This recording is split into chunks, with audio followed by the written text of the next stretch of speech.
Welcome to the Outdoor Test Kitchen Podcast. I'm your host, Seth, along with Tim, and together we'll be discussing all things cooking, camping, and everything in between. We've got an exciting episode in store for you this week, so let's get started. Oh, hey, everybody. Welcome back. It's been Welcome back. Another great week, I have to say. Another very hot week. That is for sure. But luckily the evenings have been pretty decent. Yeah, not bad. And, you know, you can always sit in a lake, have a beverage. Yeah. Although what really makes the heat terrible in Texas is the humidity. That is right. If it wasn't as humid, it wouldn't be that. It would be hot, but man, the humidity just makes you sticky, sweat. But, you know, it does. That's why you find some good shade and a nice breeze. Yeah, pretty much. I mean, because you hear, like, Arizona or Utah, they're like, oh, it's 115 here. Yeah, but it's dry. Yes, and dry and wet makes a huge difference. Yeah. Even though back in the day I used to be like, what is this? Dry heat? Oh, yeah, sure. But no, actually, there's a huge difference. Yeah. 90 down here feels like 108. Yeah. Yeah, it definitely can. But kind of speaking of all that, we skipped a couple of hikes, didn't we? Yes. I mean, it was warm. And I'm sorry, the lake was calling my name other than the trails. Yeah. Yes, it was. I mean, pretty much it was so humid that you were basically swimming anyway, so you might as well just hop yourself in the lake. That is true. But look, we have a really awesome lake. Tell you what, we were there the other day, and there was this family, huge family, probably 8 or 9 kids, probably a couple of families, but yeah, they were playing. Probably. They had a picnic area and all this stuff, and right along the retaining wall by the lake, the moms were yelling for the kids to get out, go clean up and stuff, and they left one little Capri Sun on the edge. And they had actually a lot of stuff. At their little picnic table, they had a couple coolers, all their beach towels, and they picked up everything, kind of. Yes. Well, we were just sitting in the lake and noticed that they had picked up their whole picnic area. I mean, they had a trash bag and everything, and someone was being a smart aleck and said, well, you want to make a bet if they pick that up? Yep.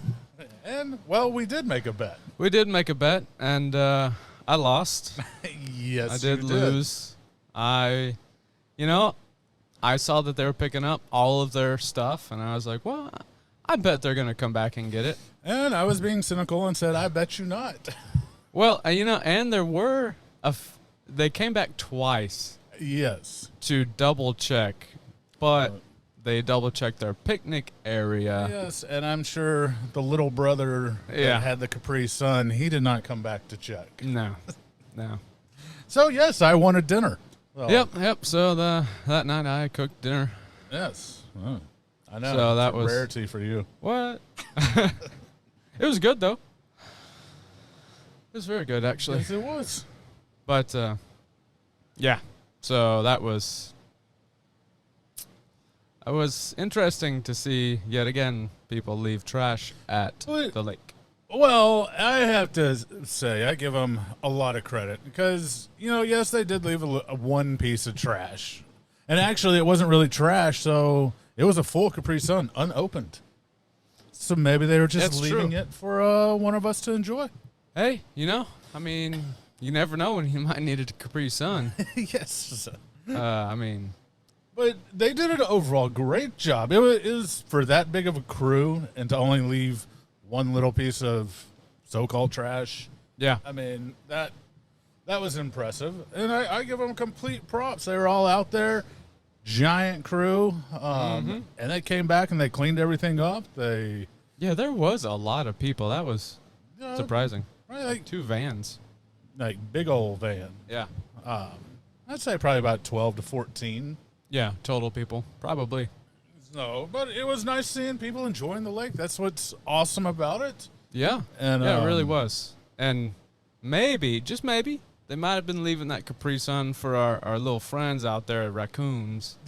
Yeah, well, they get thirsty too. Yeah, it's hot out there. I don't want them getting dehydrated or passing out, you know?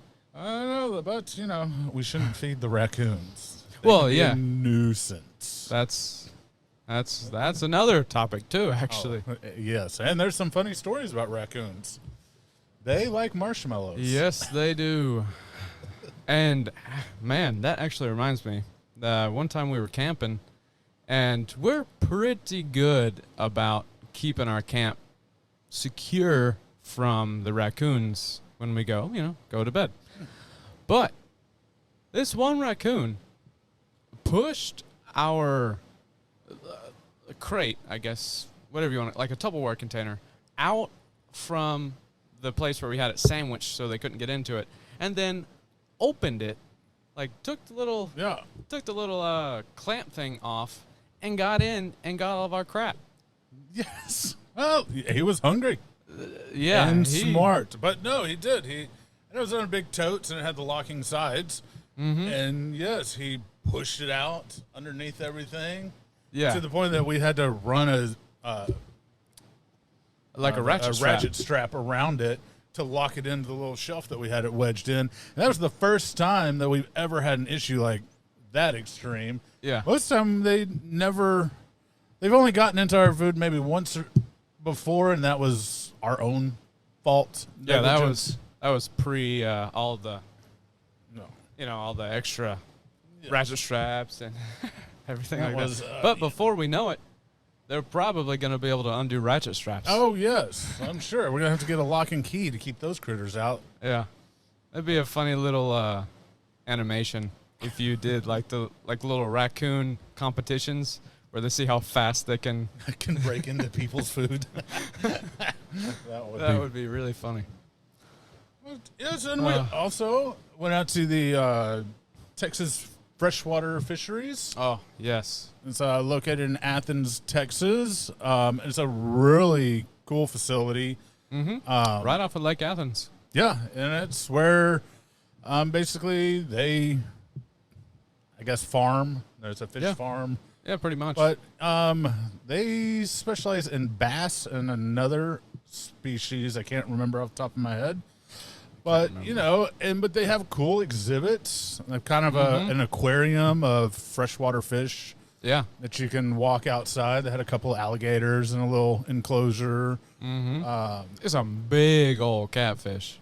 Oh, yes. Big ones. Giant. The kind of catfish you noodle. Yeah. They might noodle you. Yes. I don't know how they do that, but they're big enough. It probably weighs, I don't know. I'm not really good at estimating fish weight, but probably like 100 pounds. That's like huge. They had a couple that probably were close to that, 50 to 100. Giant catfish. And some huge alligator gar swimming around. I feel like they could kill you. They could probably take a good chunk out of you. Yeah. I've never really had an alligator gar attack. I think I've heard that they're actually afraid of people, but, Now, I know I've swam in a lot of lakes with them. I've seen one. I've caught one. I've bowfished for some. Yeah, I think Lake Fork has them. Yeah, I've bowfished there a lot. Yeah. But never really had a problem. No. It's just swimming. Oh, No, me either. It's those real gators. Yeah, that would be... I don't know how people in Florida just go swim in a pond or something. I couldn't do that. Well, you just keep an eye out on things. Keep an eye out? I don't know, dude. That's a little scary. I mean, there's sharks in the ocean. Yeah, but sharks... I mean, you can kind of see them. It depends. Alligators. If you're in the Galveston Gulf, it's kind of dirty water. Yeah. Doesn't really clear up till a few miles offshore. Yeah. It's crazy.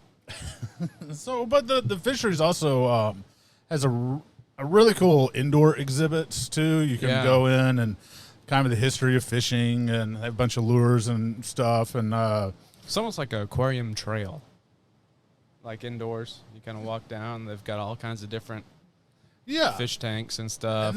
And they have different, and they have an awesome dive theater. Yes, they do. It's kind of like really a little big movie theater. They play. They have stuff going about the fisheries and different projects, and it's done by the Texas Parks and Wildlife. Yeah. But then they have a huge dive tank where a diver will get in and do a little show and feed the little fish that are in the tank and talk about each one. And it's really cool and interesting. We watched one, and back in the day, I had a friend that volunteered and was a diver in that show. That's really cool. But yeah, the fisheries, and you can kind of see where they breed the fish, and it's a really enjoyable activity, a good day activity. Yeah. And you never know. You always kind of look around where you are because there's a couple state parks nearby, and there's a lot of RV parks. And so when you're camping, always kind of look in the area of where you are. You never know, never know what kind of little gems you might find. That's true. And actually, another cool thing about the Freshwater Fisheries Center is on their little nature trail, they've got this little, almost like a little hut, but they've got a whole bunch of buttons on the walls. Yes. And they've got speakers out in the woods, basically. Yeah, they have the speakers because it looks out and there's like a little pond, and then surrounded by woods. But they have speakers, some up in the trees and some down by the pond, out forward, and you're right, a wall of different animals, native animals, and you hit it and you'll hear the call. And so if it's a bird call, it comes out from way up in the trees. And if it's a frog or something, it's coming across the pond. Yeah, it was a really cool little fun exhibit of. It is. It really is. And then once you get a little further down, they've got this. I guess you'd call it like a little pavilion. I can't remember when they built it, but there are no nails or screws or anything. It's put together with just like down by their fly dowels. fishing pond. That's also one thing that I forgot to say is after you go through their little aquarium and indoor exhibits, they have right on the back, they have two big fishing ponds that you can go and they will give you gear and bait, and you don't need a fishing license. You don't have to pay if you catch and release, but if you want to keep some of the fish, it's like $5 and you can keep up to 5 or 10 fish. Yeah, so just depending on which fish you catch, but yeah, and so that's really neat. And then you go around one of those ponds and they have that trail, and you follow that trail down, and at the end they have another giant kind of pond that's for fly fishing, and they have a little deck or docks built out that you can go and do your fly fishing. But they had this awesome giant picnic pavilion, and you're right, it was completely no nails, just like wood joints and pegs.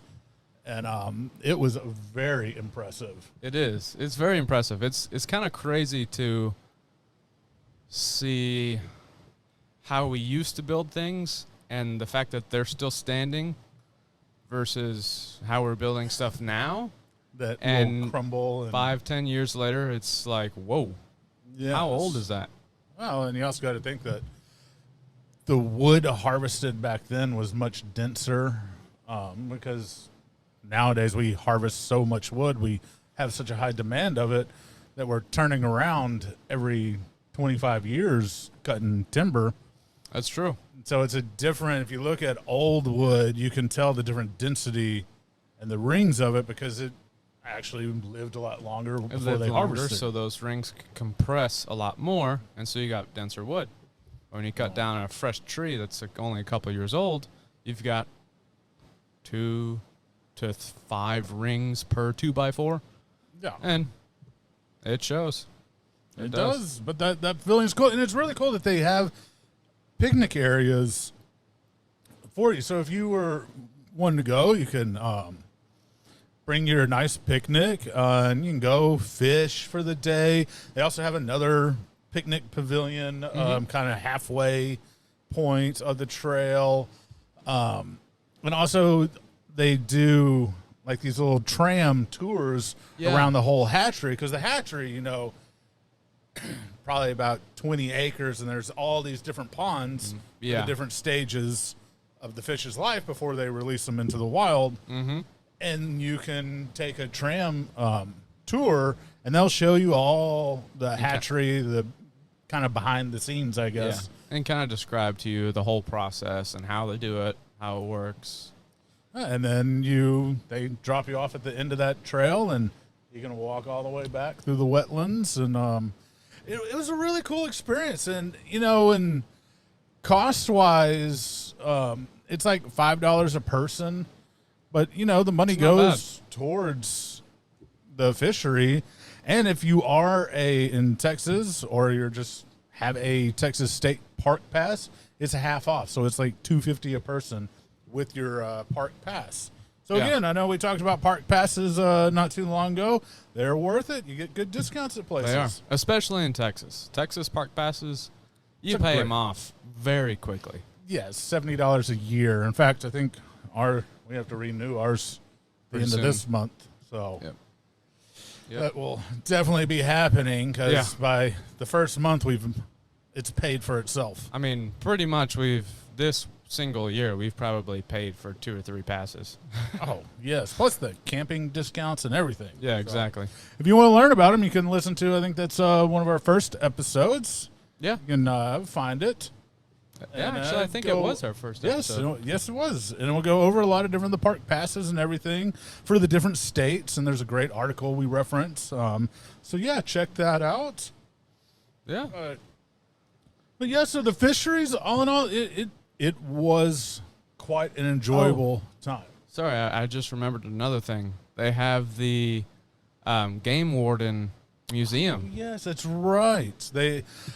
Along that path, there's another little, for the Texas game warden, and it's a museum. It's kind of a self-guided museum, and it's only open, I think it's only like 2 or 3 days a week. Yeah, mainly during the peak, like weekend, I think. Yeah. But it's really interesting. It talks about the different game wardens and the history of game wardens and all the crazy devices poachers have used. And yeah. And they have this really cool, and kind of sad, I guess you could say, wall. But all of the game wardens that have been lost in the line of duty, they've got a picture of them and a little plaque describing what they did and kind of what happened to them. So definitely, if you're around the East Texas area, it is definitely worth a day trip. And you can put a whole day in it. Yeah, I mean, you got fishing, you got the museum, and also they have a convention center that you can rent out for events and whatnot. Yep. Which I didn't really know until not too long ago looking into it. I knew about all the other stuff, but it's, hey, you want a cool place? It's a beautiful out on a lake convention. Yeah, it really would be. It would be. And then if you're hungry, there's a nice little restaurant called the Boathouse. Yeah, right across the street. Boathouse is actually a very good little restaurant. It is. But, hey. And that's basically checking that place out and enjoying the lake has pretty much been our week. Yeah. Hey, I know it's hard life. Working hard. Although this week, it's time for the recipe of the week, where we break down one of our favorite recipes and give you guys all the details. So let's get cooking. Indeed. Well, this week, something we've made several times. Yes. And I'm sorry, I know it can be controversial, but honestly, we have the best pimento cheese. I recipe. Completely agree. And I know there's people out there, especially you Southerners, and say that, no, this is it. But pimento cheese is something that it's so simple. Yeah. And yet it's so good done right. Now there's the variations of the store-bought pimento cheese spread that's very sweet. Although, hey, I do kind of like it, but it's not really pimento cheese. Yeah. It's got its place, but it's a dip, I guess. Yeah, it's more of like a runny dip. Yeah. Yeah, it's more like that. But it's okay. But for real, just homemade pimento cheese, man, we worked on this recipe, and it kind of actually came from our grandmother. Yeah. It was basically her kind of idea, and then we tweaked it a little and made it delicious, even more delicious, but simpler too. Throwing some shade there. but you know, with pimento cheese, you got your two groups. You got your cream cheese and cheddar cheese group, and then you got your just shredded cheese and mayo group. I mean, there's a couple variations in between, but that's the two main styles of pimento cheese. And so for a long time, I preferred just the shredded cheese, a dab of mayo, just kind of keep it together. That's how my mom would always make it. Yeah. And it was really good. And she used 3 different types of cheese, big, thick shreds, not the really fine shred. And it was delicious. But we went with a cream cheese and really good cheddar base. Yeah. And with just a little bit of mayo, just kind of thin things out. Just a little bit. But you don't want to use a super thin mayo. No. Yes. No. But, and we will be going over mayos in just a bit. We will. And we'll, of course, you know, the recipe's up at our website at outdoortestkitchen.org. Gotta lock those wheels. Whoops. And that pimento cheese is there recipe, but we're going to go over it in just a moment. And But no, I mean, our pimento cheese recipe, it's really good. It's almost so good you could just eat it with a spoon. No lie. But I think that does come down to us kind of combining the 2 different variations, but also it's important the kind of cheese you use too.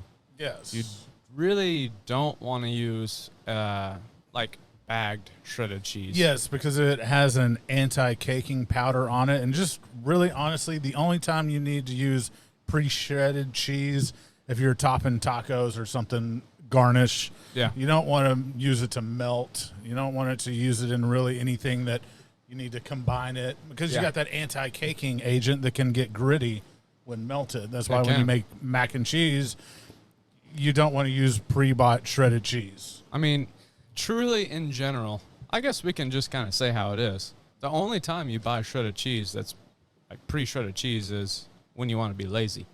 Yeah, exactly. I mean... And you don't care if it's a little grainy. Yeah. Yeah. But personally, I really think that we should have more of a variety of block cheeses. Because, I mean, it's not too hard to shred your own cheese. No, it's not. We got a box grater right over there. Yeah. It takes no time to and plus your cheese will last a little longer in the block, because if it does start molding, you can just shave off that spot. Off that part and go. Plus block cheese is probably cheaper. Gonna get some comments about that. What cheese is mold already? Yeah. So, yeah. Essentially, so. Isn't there that maggot cheese or something? Yes, there is rotting cheese. I mean, the blue cheese is rotting cheese. Yeah. And then they have in, I think it's Scandinavia or Switzerland, it's a very specialized blue cheese that actually they let maggot growth in it. And it is pungent. Not going to be something I try. They call it a delicacy. Yeah, delicacy.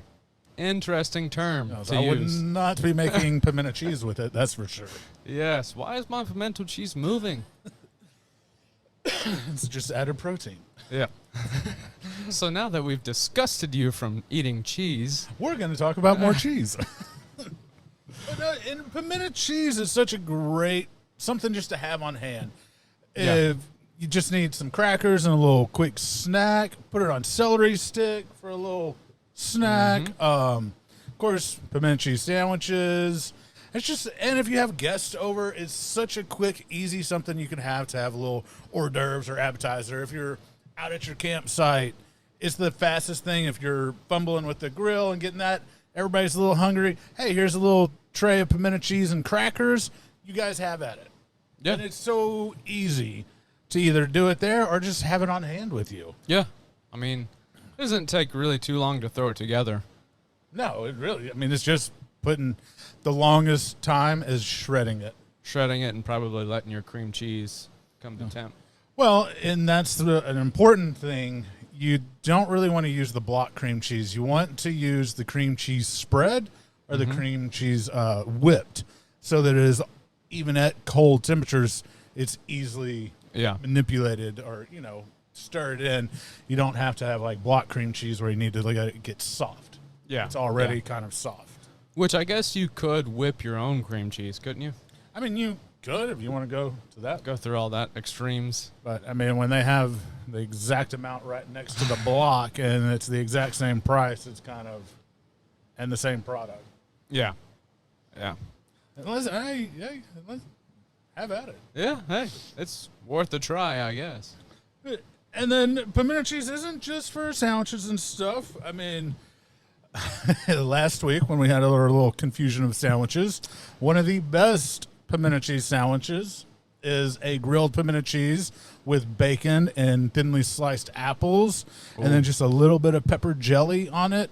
Oh, I'm telling you, once you have that, whenever you think of a grilled cheese or even when you're thinking about BLTs, you're going to think about that sandwich. Yes, you are. You're to the point it might confuse you.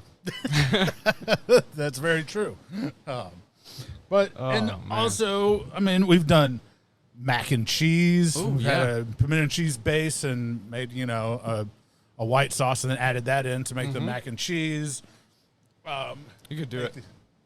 I was just going to say you could do it in like a 5-layer dip. Oh, use like the pimento cheese and maybe some beans and some would be good. Layer that sucker up. That could be a easy, delicious kind of recipe that we could do actually. I know, I'm making a note. So, you never know. I mean, it's versatile. And, I love it on top of burgers instead of just normal cheese. Yes. And let it melt just a little bit.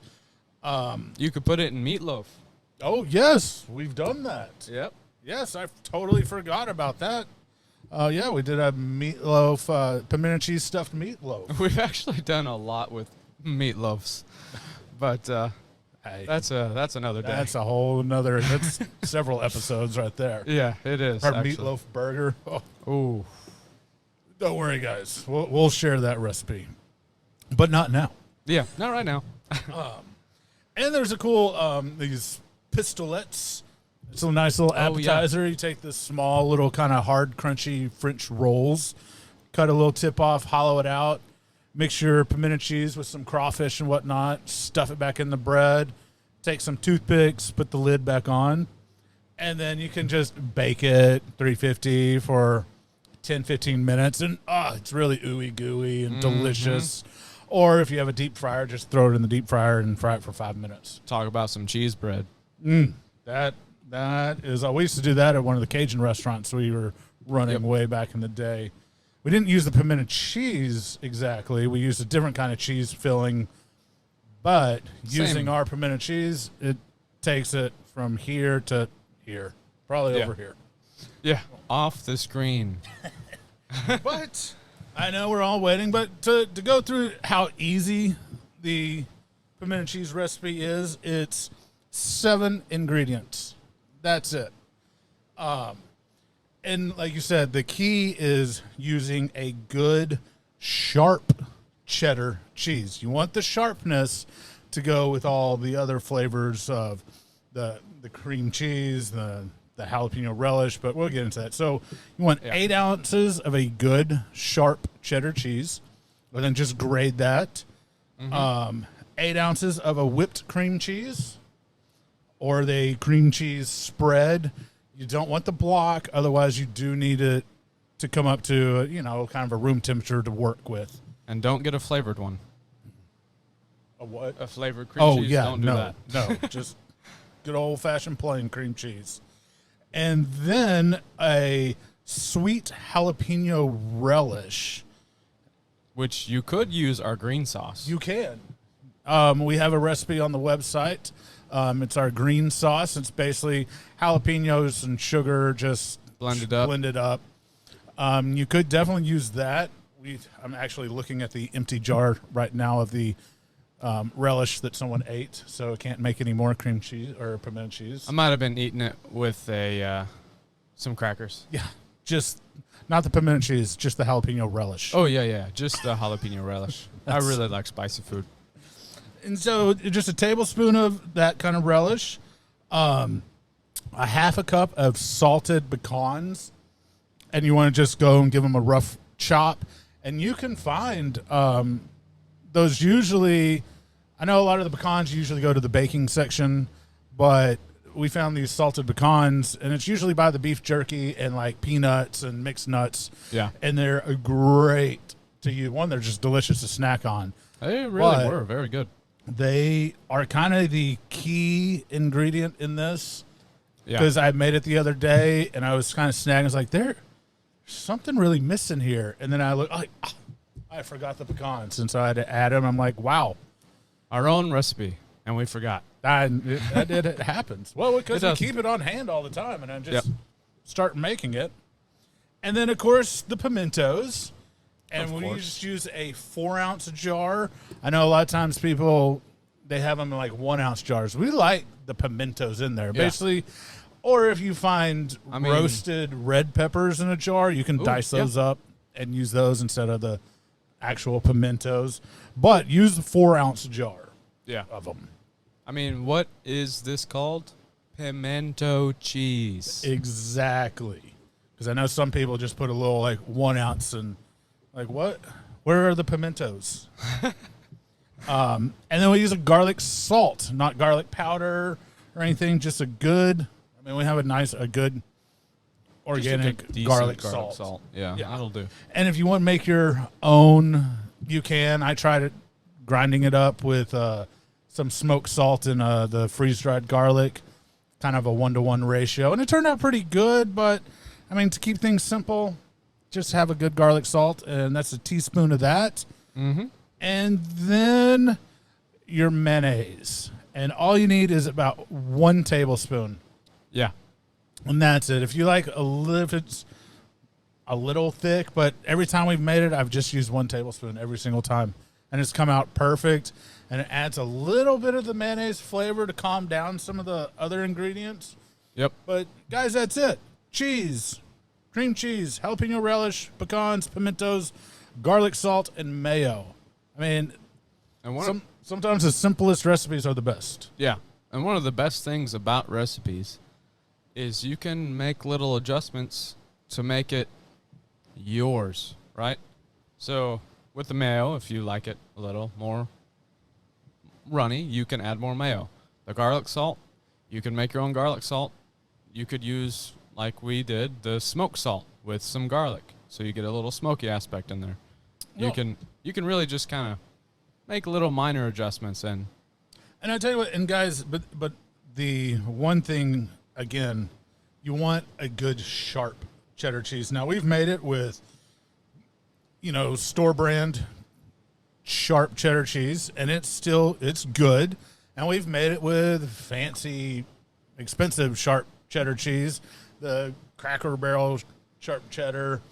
Yeah. But the thing about it is, now if you use a mild cheese or a mild cheddar, it's not going to be the same. You really need to remember that sharp cheddar is key. Doesn't matter which brand you get, but you need to make sure it's sharp. Yeah. Yeah. Just don't cut yourself. That's funny. That's funny. But yeah, the quality and the kind of cheese is important. So sharp cheddar. Sharp cheddar it's a key. That's where a lot of the flavor pops. Yeah. And grade your own. Yes. Don't buy the bagged. I won't guarantee the recipe if you buy the RA shredded. Yeah. It will change the flavor. It will. I mean, it'll probably be okay, but it won't be great. Mm-hmm. It won't be the best pimento cheese you've ever had in your life. I know. This is, dude. In fact, I think we're going to either have to make our green sauce or get another jar of that relish because I really want some more pimento cheese now. Yeah. And I have a block of sharp cheddar cheese in the fridge. Ooh. Well, we've got sugar. All right, well, I'll be back. That would be interesting. Pickle our own jalapenos, make our own green sauce, and make it into the pimento cheese and see, like, the difference. That would be. Especially because our green sauce, we would have to pickle the onions and carrots with that and see if that would... It's worth a try. We'll let you know. I mean, those pickles that we made in February, those were really good. Oh, the bread and butter ones? Yeah. Yes, they were very good. So we're working on some pickling recipes to put out there for you guys, but testing to see how long they hold too. Yeah, and their flavor. But those bread and butters were really good. I like that recipe. Yeah, that'd be interesting, like a bread and butter pickled jalapeno. That really would be. Huh. All right, We'll have to try that out. Well, so guys, that's our recipe of the week. And again, check it out at outdoortestkitchen.org. If you're eating boxed dinners or things that come from boxes, like we were saying, the first step, you don't have to go right from that to straight organic, non-GMO.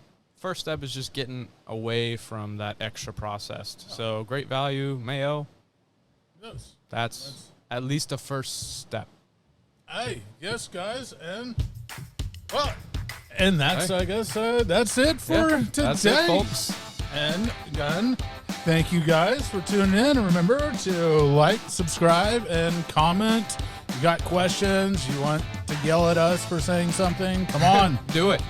All right, but let's just keep, a community, open dialogue. Y'all got ideas? We want to know them. We want to learn from you guys. And or if you have just any questions or anything, just let us know.